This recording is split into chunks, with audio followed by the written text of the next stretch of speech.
Hello dear students, I am Miss Sonia and today we are going to start a new chapter called Gravitation, and we are going to discuss many things in this chapter.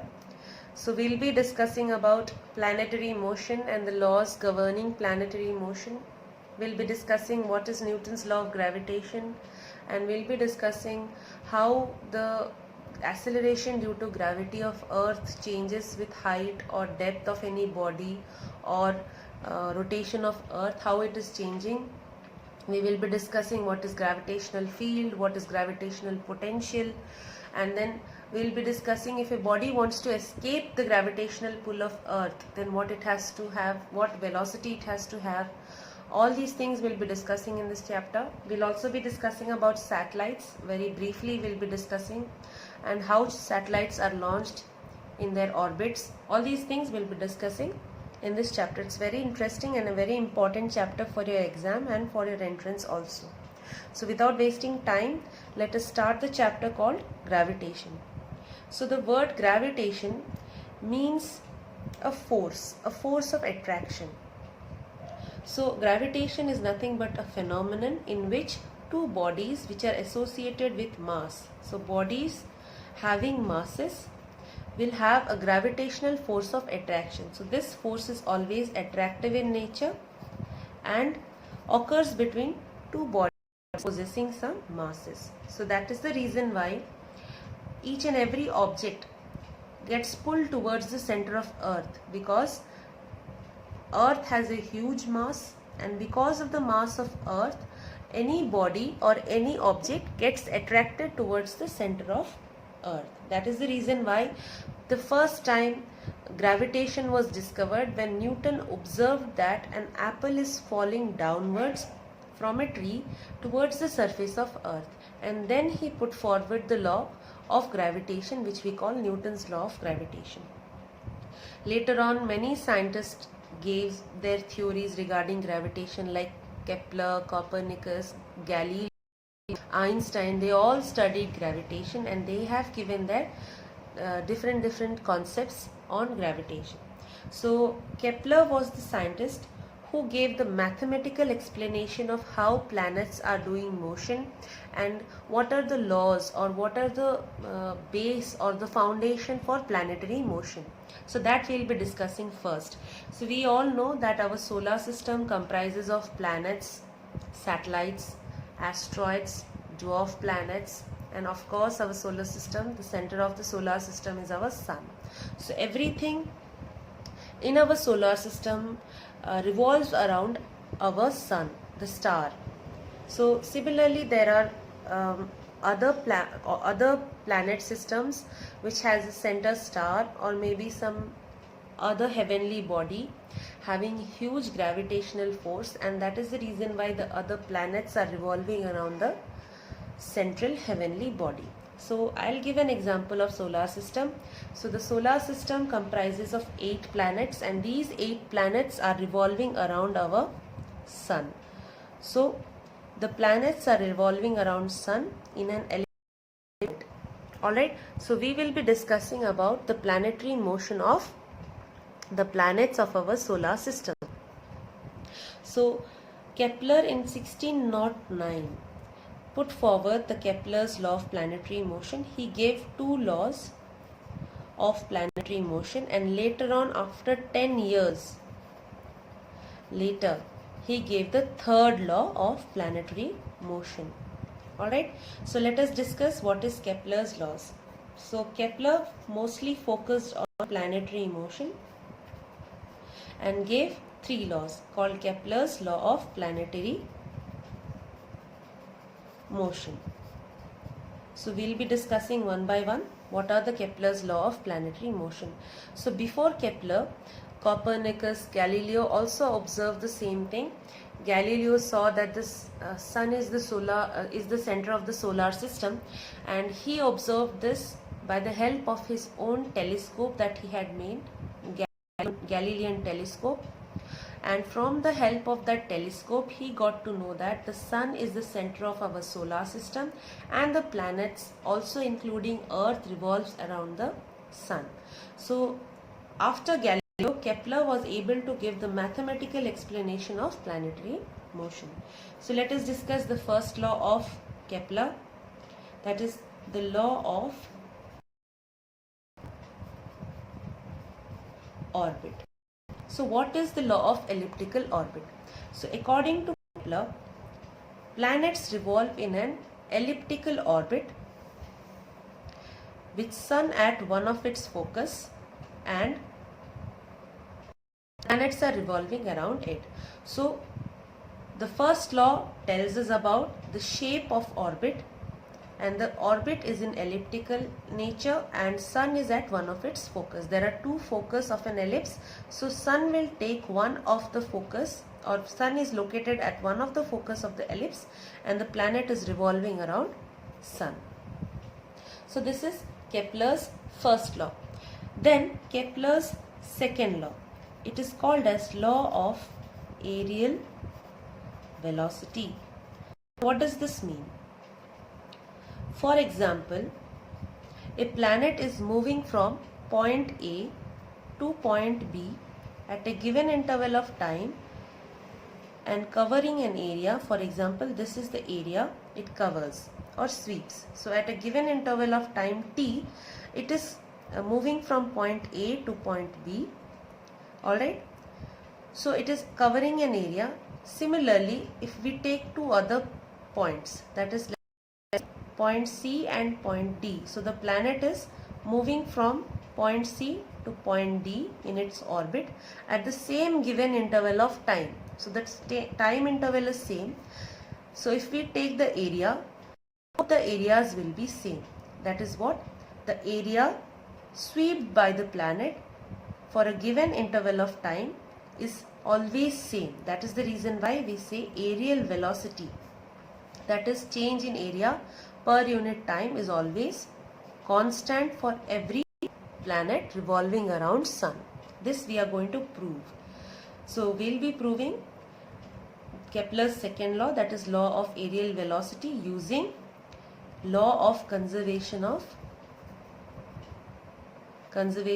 angular momentum. Using it, we will be proving Kepler's law of aerial velocity. The third and final law was called as law of time period.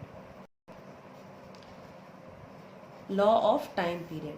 Now we know that the shape of orbit is elliptical in nature, so that is the reason why the distance between will not be same. So let us take the average distance of planet and Sun to be r. So average distance between the planet and Sun be r.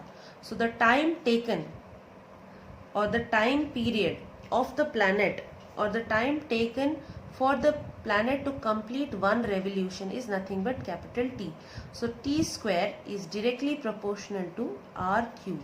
So this is law of time period. The square of time period of revolution of any planet around Sun is directly proportional to the cube of average distance between the planet and the Sun.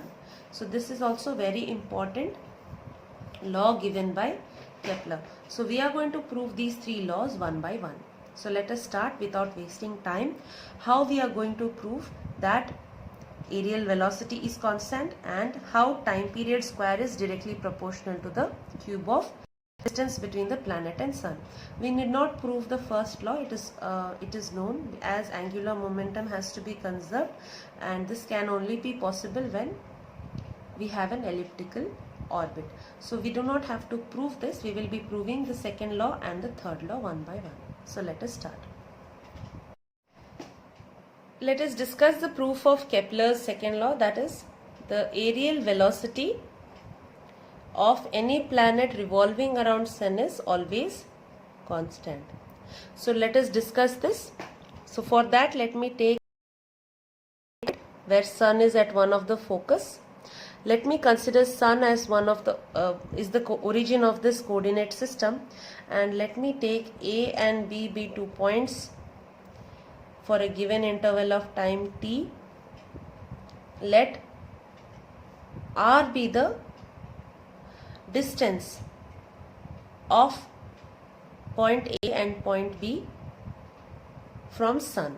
So R1 and R2, I will take the position vectors R1 and R2, where R1 and R2 are nearly equal, same magnitude, but the direction is different. So point A has position vector R1, point B has position vector R2, and point A and B are nearly equal. And this triangle that we are having is, or the area that we are having is very, very small. So we are taking a very small interval of time for which we are going to find the area. So we all know area of a triangle. Let me take a very small area. Area of a triangle is nothing but half base into height. So let the displacement from point A to point B be delta R, and the distance or the base of the triangle, or the distance of point A from Sun is R. So I can write area of this triangle to be half base into height. Base is nothing but R, and delta R is the displacement. Half R into delta R. So if I have my area, A is equals to half R into delta R. Let me find the change in area per unit time. Change in area per unit time is equals to half R into delta R per unit time. Change in displacement per unit time is nothing but our velocity. So here if I write in terms of differentiation, change in area per unit time, if I take the interval, time interval to be very, very small, so I can convert this limit as differentiation dA by dt is equals to half R into V. Now let me multiply a mass at the numerator and the denominator, and I know mass into velocity is nothing but linear momentum. So I can dA by dt equals to 1 by twice m R into P. So R into P by twice m gives us rate of change of area. If I write R into P as angular momentum, this R into P is nothing but angular momentum. 1 by twice m into L, where L is nothing but R into P. If I write in vector form, it will be R cross P. So if I write it in vector form, aerial velocity is equals to 1 by twice m angular momentum. And students always remember, whenever there is no external force acting on the body, angular momentum is always constant. This is according to law of conservation of angular momentum, that L is always constant. This is the reason why aerial velocity is also constant. This is nothing but Kepler's second law in mathematical form, that the rate of change of area or the aerial velocity is always L by twice m, which is equals to a constant quantity. This is the Kepler's second law. Now let us discuss what is Kepler's third law. Kepler's third law. It tells that the time period square is directly proportional to the cube of the distance between the planet and the sun. So let me prove it. Third law. How to prove it? Now a planet is revolving around sun. That means it must be having some centripetal acceleration. So this centripetal acceleration mv square by r, capital R, is provided by the gravitational force between the planet and sun. So gravitational force can be written as, gravitational force is nothing but G mass of planet, mass of sun divided by square of distance between them. This is nothing but Newton's law of gravitation. So I'm just substituting this value, G mm by r square. So we see that the mass of the planet gets cancelled, and v square is equals to gm r by r square. Now we all know velocity is nothing but distance travelled by the planet divided by time period. So if I write v square, instead of v square if I write 2 pi r, I am writing 2 pi r. Yeah, I am writing 2 pi r by time period square is equals to gm r by r square. So just cross multiply, this r gets cancelled, just cross multiply. 2 pi square is nothing but 4 pi square into r cube divided by gm is equals to t square. So here we have t square is directly proportional to r cube. This is nothing but Kepler's third law or law of time period, that the square of time period is directly proportional to the cube of distance between the planet and the sun. So the necessary centripetal force was provided by the gravitational force, and then we substituted velocity is equals to distance covered by time period and solved for it. So once we solved, we got Kepler's third law. So this is about Kepler's law of planetary motion. Kepler's